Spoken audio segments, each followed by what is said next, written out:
Patrick Cohen. Bonjour Anissem Bida. Bonjour Patrick, bonjour à tous. Innovation médicale ce matin. Désormais, on va pouvoir prendre le pouls d'une personne sans la toucher. Oui, aujourd'hui, s'il faut prendre votre Eh oui. pouls, Patrick, on utilise un stéthoscope, mais il faut se déshabiller. Je et fais c'est pareil avec froid. Julie, je la regarde dans les yeux.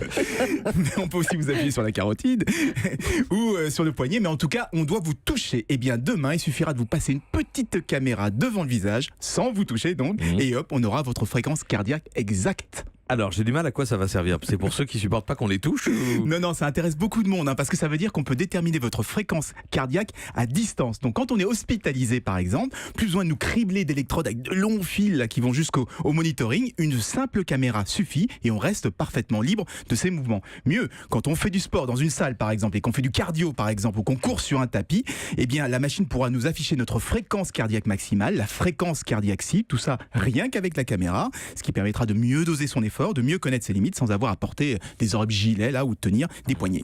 Bon, mais comment une caméra peut donner la fréquence cardiaque?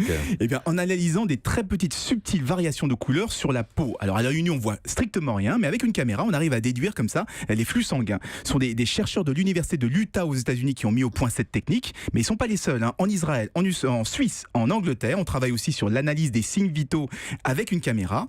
Par exemple, les micro-mouvements du torse pour la respiration. Et là, eh bien, on vise surtout les nouveau-nés, notamment les prématurés, parce que les petits choux, on aimerait bien éviter de les couvrir d'électrodes quand ils sont dans une couveuse. Merci à vous Anissem Bida.